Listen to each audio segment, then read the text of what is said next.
Bab 48 Ngidam itu Mas.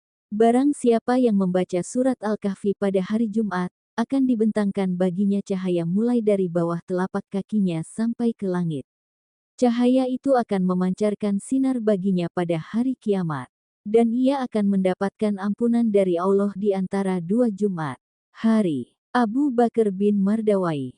Asteris, asteris, asteris. Berita kenaikan minyak goreng sudah bukan berita yang langka lagi, bahkan setiap hari ada beritanya. Perbanyak makan rebusan aja ya, buat kue lebaran nanti jangan pilih yang memakai minyak banyak-banyak, hemat. Hari ini yang lagi super heboh itu adalah hari di mana akan diadakannya ijab kabul Indah dan Randy. Kediaman rumah Indah sudah sangat indah, sesuai nama sang pengantin, dipenuhi hiasan bunga. Ijab kabul sudah berlangsung dengan hikmat. Kini Indah dan Randy telah resmi menjadi pasutri pasangan suami istri, duduk di pelaminan dan berpose mengikuti arahan fotografer. Rombongan Fatimah memasuki tempat resepsi, nampak tiga sosok wanita bercadar berjalan beriringan bersama pasangan masing-masing, sudah bisa ditebak ya mereka siapa saja. Bunda dan Hafiz pun juga ada di antara mereka. Disambut oleh pramusaji dengan ramah, mereka diarahkan menuju meja tamu undangan yang tersedia. Saat sudah duduk, makanan dan minuman pun disajikan oleh pramusaji yang bertugas. Semua bahagia melihat Indah yang akhirnya bisa mendapatkan pelabuhan cintanya, surga barunya. Rombongan Fatimah naik ke atas pelaminan, memberikan selamat dan doa. "Selamat bro," ujar Hafiz sambil menepuk pundak Randy. "Makasih udah dateng ya," sambil memberi tos ala anak muda, dengan sama-sama mengepalkan. "Samawa ya, semoga langgeng hingga janah, dan diberikan keturunan soleh-soleha, amin," ujar Alfian. "Amin," balas semua berbarengan. Fatimah memeluk Indah, rasa haru tak bisa dihindari, bagaimanapun mereka bersahabat sudah sangat lama, bahkan sekarang Indah adalah orang kepercayaan. "Doa terbaik untuk kalian, semua yang baik-baik," ujar Fatimah. "Akhirnya ada yang bisa ngelap keringat selesai tanding futsal ya sekarang," goda Hafiz. "Bukan cuma itu, ada teman tidur," tambah Alfian. Hahaha, semua tertawa renyah. Randy memang baru di RSH, tapi begitulah RSH semua dirangkul, apalagi mereka satu tim di futsal jadi membuat mereka lebih cepat akrab. "Bro, kalau lelah jangan langsung perang, istirahat dulu," bisik Hafiz dan itu membuat Randy tertawa dan membuat yang lain saling pandang dengan tawa Randy. Hafiz ya dari dulu kalau gak ngegodain temen-temen, ada yang kurang, bagai sayur tanpa kuah, kering, bikin seret. Mereka tak ketinggalan mengambil momen kebersamaan itu, mengabadikan dalam sebuah foto, tak terhingga berapa banyak gaya, sampai-sampai harus kabur duluan. Rombongan RSH lain juga datang, jangan ditanya betapa hebohnya mereka, walaupun Alfian adalah dirut RSH, tapi keakraban tetap terjalin. Tamu undangan mulai berkurang, pasangan pengantin pun sudah masuk kamar. Kelanjutannya biar jadi urusan mereka aja ya. Di kediaman Alfian, nampak Fatimah sedang memijat kakinya yang nampak pegal. Alfian yang baru dari bawah membawa 2 gelas susu, satu untuknya, satu lagi untuk sang istri tercinta. Dulu segelas berdua, kalau sekarang beda, masa iya Alfian minum susu bumil, kan gak lucu. Mengambil posisi duduk di tepi ranjang di samping Fatimah, menyerang satu gelas susu berwarna coklat. "Pegel ya? Sini Hubi urut," ujar Alfian setelah selesai meneguk susunya, lalu mengangkat kaki Fatimah untuk diletakkan di atas pahanya, namun Fatimah menolak. "Jangan Bi, gak sopan. Kebiasaan, kan udah Hubi bilang, Hubi melakukan karena Hubi mau, bukan karena titah dari istri Hubi, dan ini juga nilai ibadah loh." Rasulullah Shallallahu Alaihi Wasallam tak hanya memperhatikan istrinya yang baik-baik saja, namun beliau juga peduli dengan istrinya yang sedang sakit. Bahkan beliau akan memajankan dan melayani apapun yang diminta oleh istri beliau dengan baik. Aisyah berkata bahwa Rasulullah Shallallahu Alaihi Wasallam adalah seseorang yang sangat penyayang dan lembut. Beliau selalu menemani istrinya yang sedang mengadu atau sakit. Hari Bukhari, Hari Muslim. Itu salah satu poin kajian pasutri pekan lalu, lupa? Tanya Alfian. Bahkan Rasulullah tak segan untuk membantu istrinya mengerjakan pekerjaan rumah. Masih ingat gak? Tanya Alfian lagi. Ia ingat, Aisyah pernah ditanya, apakah yang dilakukan oleh Nabi SAW saat sedang berada di rumahnya. Aisyah menjawab, Nabi SAW ikut membantu menyelesaikan pekerjaan rumah tangganya. Hari Bukhari, balas Fatimah. Kini kaki Fatimah sudah berada di atas paha Alfian. Dengan lembut Alfian memijat kaki Fatimah. Alfian dan Fatimah memang memiliki jadwal kajian rutin, mulai dari parenting suami istri, cara mendidik anak, dan beberapa kajian lainnya. Media aplikasi sekarang sangat mendukung. Kajian tidak hanya bisa diakan offline, online pun bisa dengan tatap muka dan saling berinteraksi, dengan menggunakan aplikasi Zoom.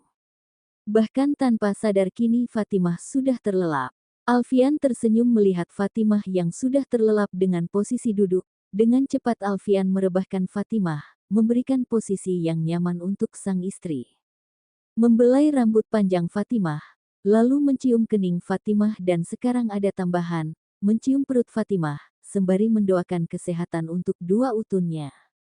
Asteris. Pagi ini di tempat lain, nampak Hafiz dan Bunga sedang jalan-jalan pagi. Katanya bumil itu harus rajin jalan pagi, biar persalinan lancar. Di sebuah taman dekat komplek perumahan yang mereka tempati adalah pilihannya, cukup ramai, banyak anak-anak lalu lalang, ada yang bermain sepeda, sepatu roda ada juga yang pagi-pagi sudah main sepak bola. Mas, duduk dulu ya. Ya udah, yok duduk sana.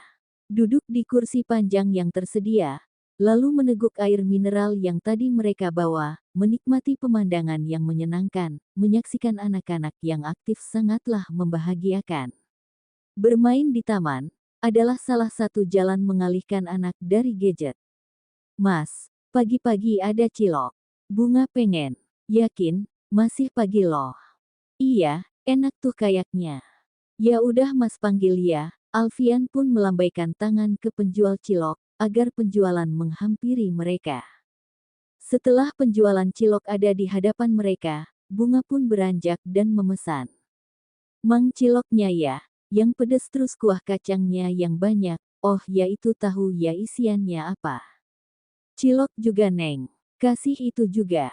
Hafiz geleng-geleng melihat antusias Bunga untuk makan cilok. Jangan terlalu pedas, nanti mules loh. Kalau games gak enak mas, gak nendang. Jangan pedes mang. Yang pedes mang, saya yang makan kok. Si mamang penjualan cilok, bingung, nih sambil jadi gak mau dituang. Buruan mang, ujar Bunga gak sabar. Mang untuk saya saja kalau kakak ini gak mau, ujar anak lelaki yang berusia sekitar 10 tahun yang baru datang. Ih nih adek, itu kakak tahu. Kakak lama. Hafiz geleng-geleng melihat perdebatan sang istri dan anak kecil itu. Sini mang, biar saya yang kasih sambilnya, ujar Bunga sambil mengambil bungkusan ciloknya. Baru akan menuang sambal ke dalam bungkusan, tapi tangannya ditahan oleh Hafiz. Sendok sambal sudah di tangan Hafiz, lalu Hafiz menyendokkan sambal lalu dituang ke bungkusan cilok Bunga. Gak ada protes, udah cukup segitu aja, ujarnya lalu membawa Bunga untuk duduk. Ingin protes tapi gak bisa, jadi ya manut walaupun wajah ditekuk, dan itu membuat mamang penjualan ciloknya geleng-geleng. Ngidam itu namanya mas, ujar mamang penjualan cilok. Gitu ya mang, maunya aneh-aneh.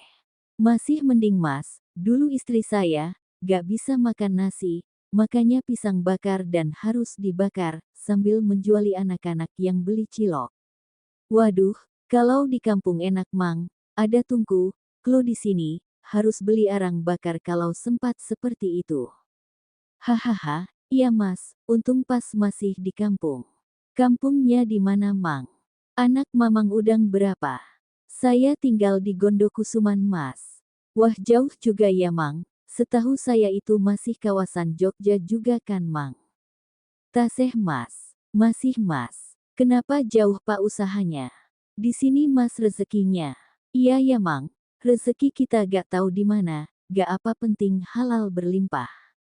Amin, lah Mas ini kerja di mana?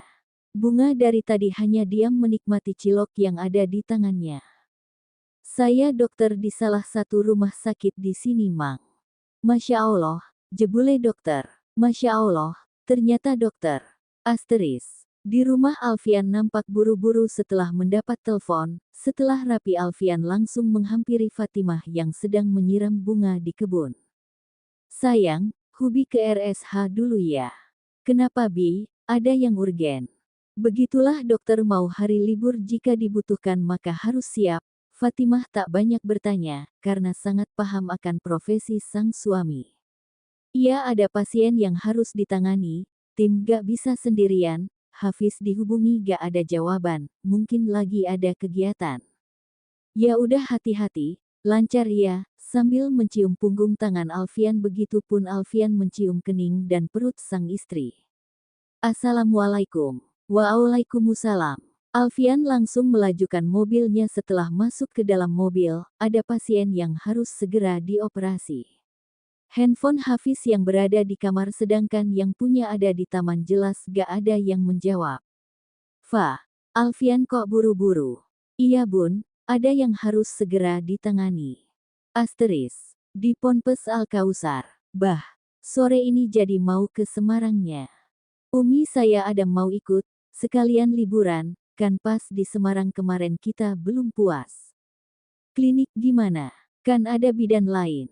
Ya udah Umi siapkan pelengkap Adam dulu ya. Arafah sejak menikah memang jarang keluar dari pondok, kecuali memang ada keperluan, atau pas ke rumah Abi dan Uma, menemani sang suami mengelola pondok sembari mengelola kliniknya juga. Klinik yang Abi bangun untuk bisa membantu warga sekitar dan juga anak pandok. Setelah selesai berberes, kini Fatin, Arafah dan juga Adam sudah berada di dalam mobil, membaca doa safar lalu melajukan mobilnya menuju Semarang. Adam yang sangat aktif membuatnya tak berhenti bertanya dengan apa yang dia lihat, apa yang menarik matanya, maka akan langsung dia tanyakan ke sang Umi. Perjalanan 4-5 jam perjalanan jika tidak ada kendala, membuat mereka pun menyempatkan untuk istirahat di jam sholat. Tujuannya ke Semarang adalah meninjau pondok pesantren yang akan dia kelola di Semarang. Beberapa hari yang lalu ada info ponpes yang jauh dari kata layak, dan setelah berdiskusi juga dengan Arafah, mereka mau melihat kondisi ponpes tersebut. Hampir jam 9 malam mereka sampai di Semarang. Kini mereka sudah berada di depan hotel. Fatih membawa koper dibantu oleh pelayan hotel, sedangkan Arafah menggendong Adam yang sudah terlelap. Memesan kamar hotel, lalu segera menuju kamar, lelah sudah menghampiri, tak sabar ingin segera merebahkan tubuh di ranjang, karena besok pagi Fatih akan sangat sibuk. Abah mau mandi dulu. Iya udah gerah nih.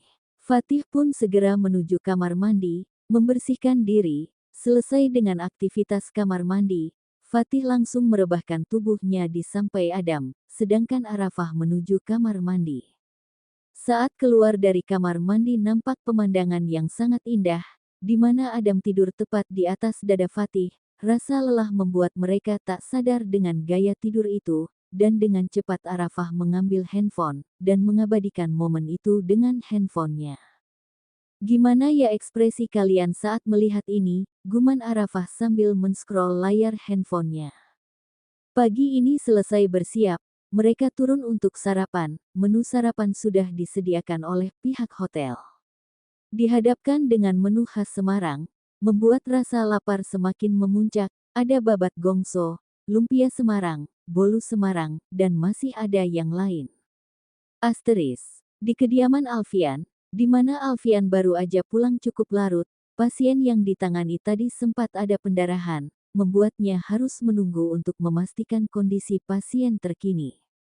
Membuka pintu dengan sangat hati-hati, saat di dalam kamar nampak punggung Fatimah, ingin mendekati sang istri tapi diurungkannya, memilih membersihkan diri dan mengganti pakaian.